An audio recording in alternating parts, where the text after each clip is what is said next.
Hey dreamers, welcome back to the Disney Magical Mindset Podcast, where I get to mix a little pixie dust with real life so you can create your own happiest place on earth. My name is Ruben, your Disney Magic mentor, and today we're diving into something I promise it's going to hit home for a lot of us. I guarantee this podcast episode will be one to go back to again and again. Because here's what I know about you and me. In every single one of us, there's an 8-year-old child. And sometimes that's the kid full of wonder and joy. The one who still believes in magic. The one who loves to go to Disneyland and reverts back to that little child who experienced Disneyland way back in the day. And sometimes, you know what though? It's the kid throwing a tantrum in the middle of Target. You know that kid. But here's what I want to do today. I want to help you figure out which one you need to hold on to, and I'm sure you already know which one that is, and which one you need to grow out of or grow up from. Yeah, because there's the part where we don't want to grow up. That's the one that's filled, that child, the 8-year-old child that's filled with childlike wonder, right? Curiosity, imagination, joy, like magic. Yeah, that's the one that Walt talked about we want to hold on to. But then there's this other part that we got to grow, that we want to grow, right? To grow into this emotionally healthy adult. That's the part that we got to grow into. And that's what we're going to do today. So are you ready? Because here we go. Let's start with the magical child. This is the child, that inner magical child that Walt makes reference to when he speaks about not growing up. In fact, Walt once said every child is born blessed with a vivid imagination. But just as a muscle grows flabby with disuse, the bright imagination of a child pales if we stop using it. And he was so right. Walt was onto something when it came to this childlike imagination, this place in our hearts when as kids where we had magic and we had this belief that nothing was impossible, that we could fly. And Walt's like, hey, too many people grow up. They forget. They don't remember what it was like to be 12 years old or 8 years old or 5 years old. That's one of the reasons Walt builds Disneyland. Don't you think? To heal his own inner child and give us a place to feel that again. This is why I love Disneyland so much. And I know it's why if you're listening to this right now and you're a Disney fan and you love a Disney park, you love stepping into the magic. There is nothing like it. And the reason why is because it heals that inner child in us. It takes us back to when life was simple, to the moments when we would step in and remember the days when you didn't have bills and you didn't have to worry and you were driven in a car to a Disney park. You remember that when it's like time seemed like forever. And you go in early in the morning to a Disney park, to Disneyland, and you're there all day and it just seemed like the best time, like you were there forever and you never wanted to leave. Yeah. And guess what? We still feel that as adults. We still find value and joy because it takes us back to those moments of our inner child, to those moments of the days when we remember we were 8 and 12 and 10 and we were going into Disneyland. Do you remember that? And this is the child I'm talking about. This is that magical child we can't let go. We can't grow up from. This is the inner child, the magical inner child that's in our hearts. That 8-year-old that is there waiting to fly to Neverland and make their dreams come true. And we just never know why Disneyland can mean so much to someone. I mean, I've talked to people and it's just beautiful to hear their stories of why it's so special to them.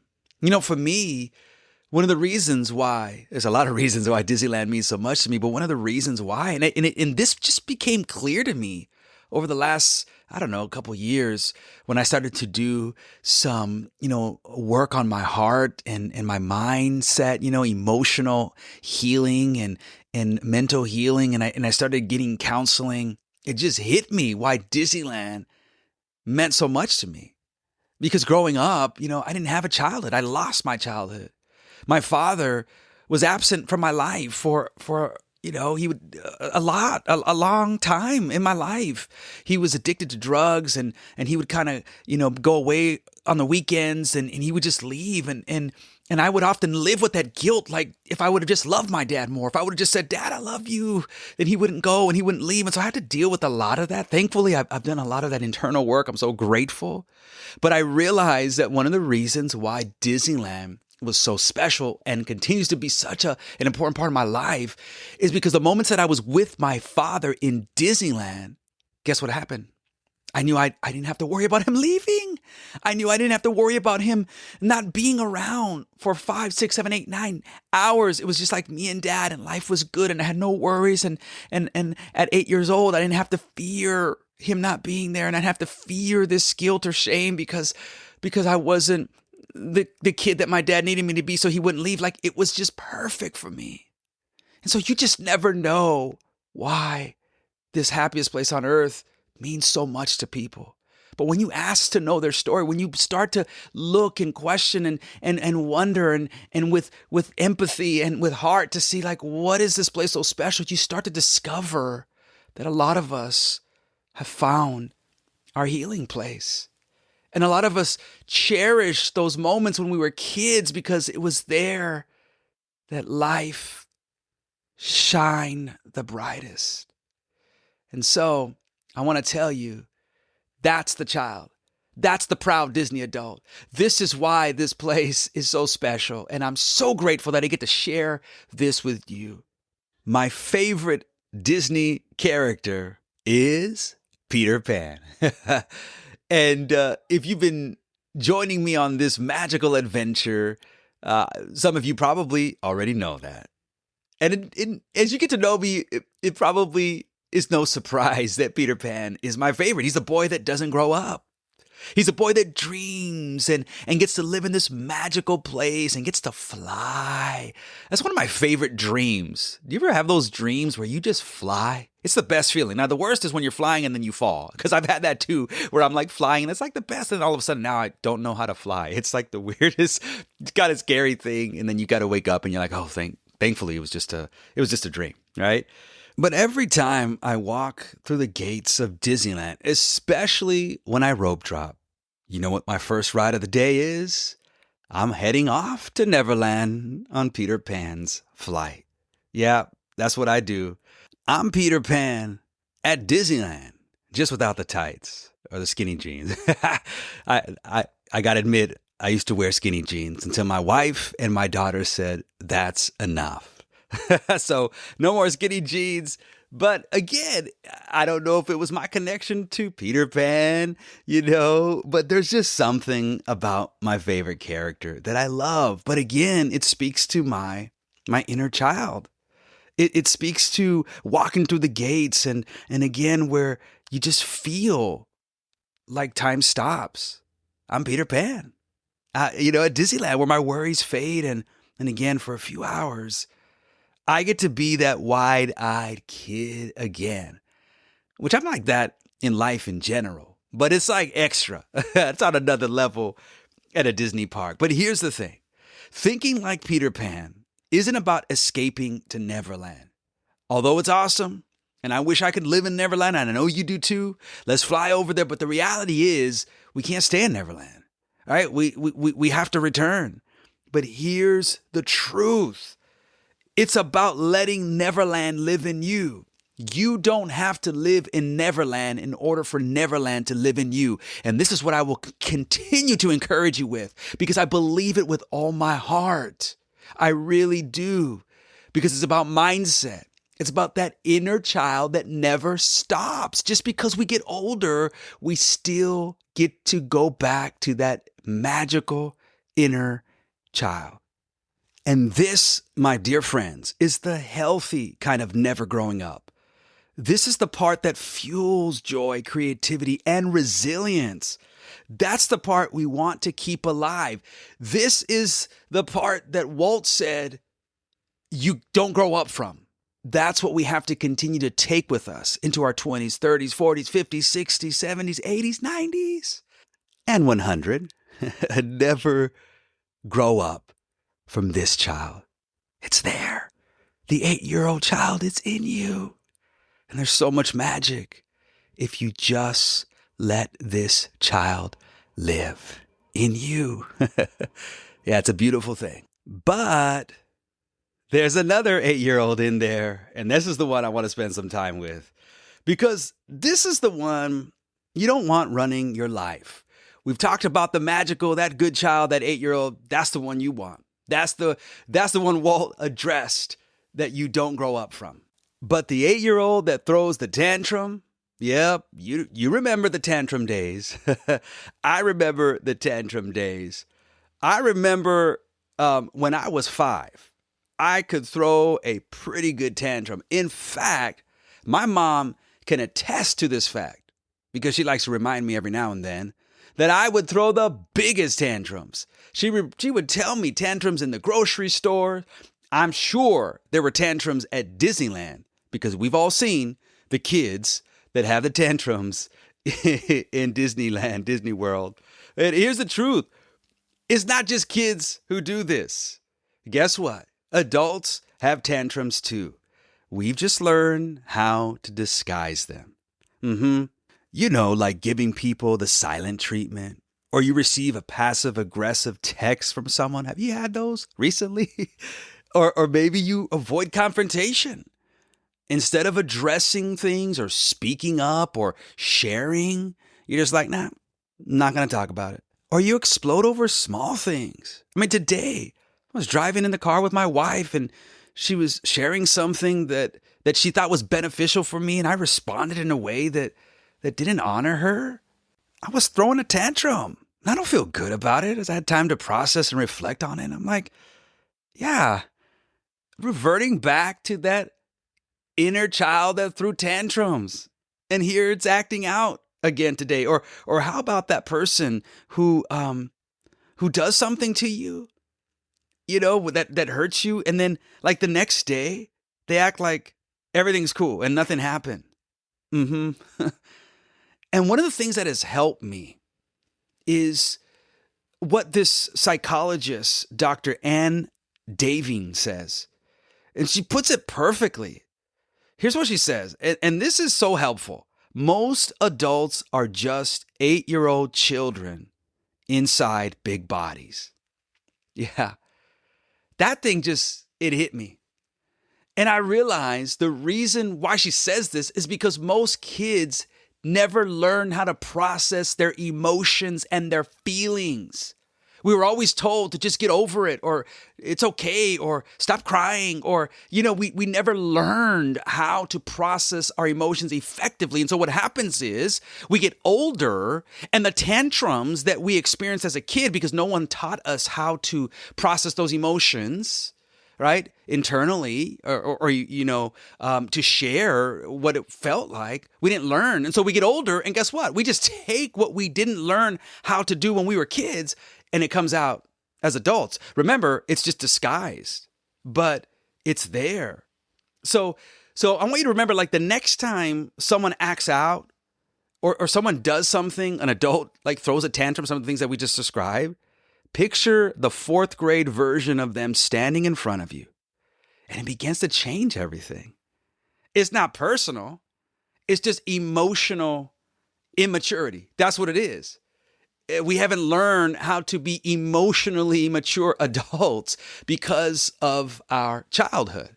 And for all those who make fun of Disney adults, here's what you can remember now. They are just simply 8-year-old children inside big bodies. Yep, that's it.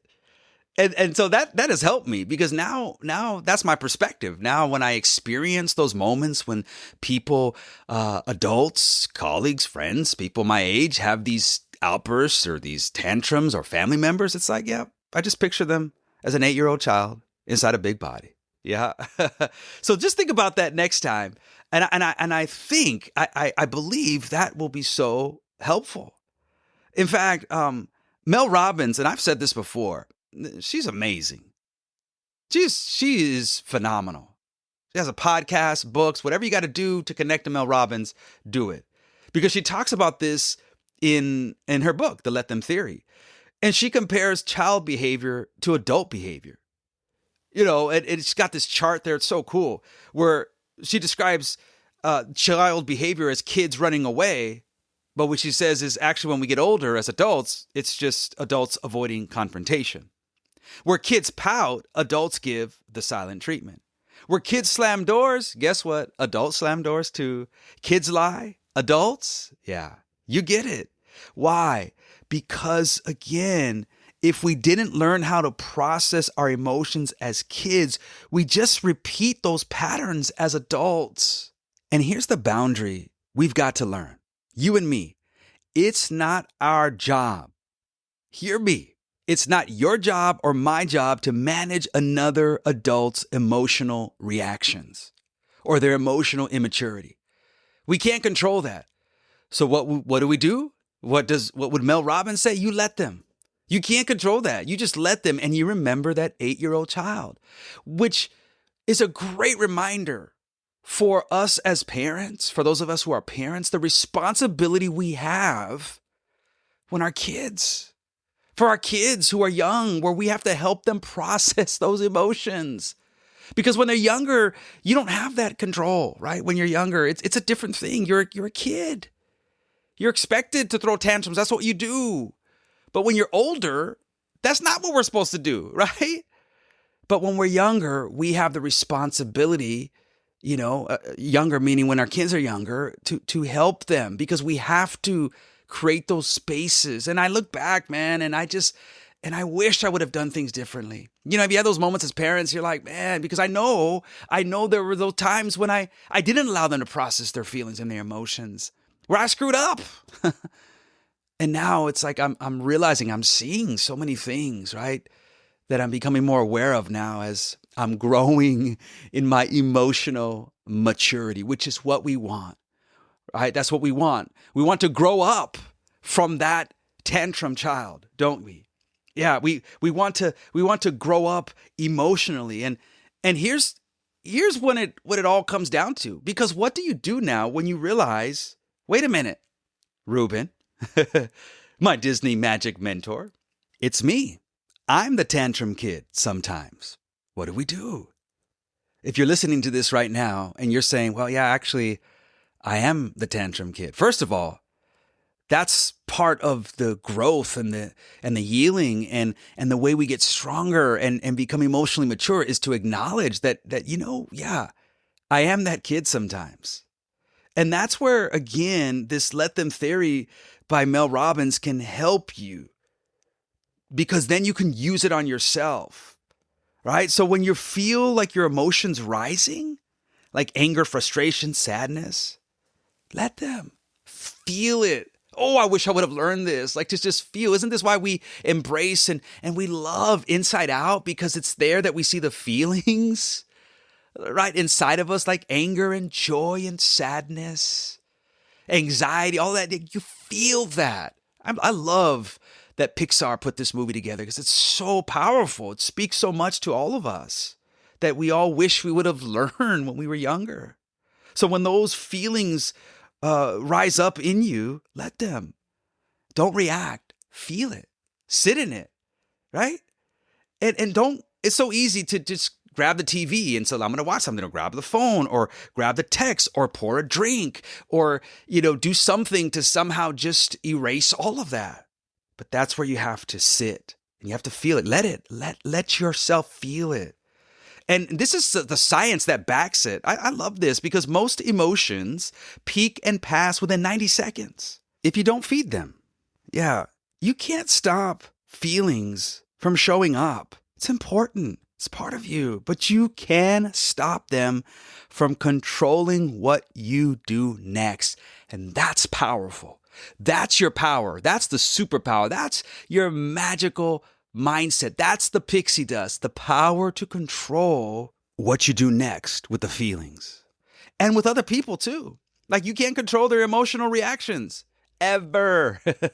And that's freeing too. Like I can't control people's reactions and their emotions. I can only control myself. The best you can do is protect your peace and stay grounded in your own emotional health. So as we wrap up today, here's my challenge for you and me this week. Notice which 8-year-old is showing up in your life. Because remember, that 8-year-old is in there. Keep the dreamer, the curious one, the believer in magic, the one who can't wait to walk right down the middle of Main Street, USA. Yeah. But start growing out of the one who throws fits and refuses to listen. You know that one. I know that one because we've all experienced it before. Live like Peter Pan when it comes to joy and curiosity, or whatever Disney character you love that just fills your heart with joy. Grow like a wise adult. You know what I think of? Mufasa. Yeah, when it comes to emotions, wisdom, emotional health, and maturity. That's how you create your happiest place on earth. Much love to you, my dear friends. I'm so grateful that I get to share this moment with you. Thank you from the bottom of my heart for hanging out with me today on the Disney Magical Mindset Podcast. Hey, if this episode gave you a little boost or maybe made you think about your own inner 8-year-old child, I'd love for you to share it with another Disney-loving friend who could use it too. And if you haven't done so already, would you please leave a magical review? That would help me so much and would mean so much to continue to spread this magic with others. Until next time, keep dreaming, keep believing, keep growing as a mature, magical adult. Remember, you are the magic because the magic is in you.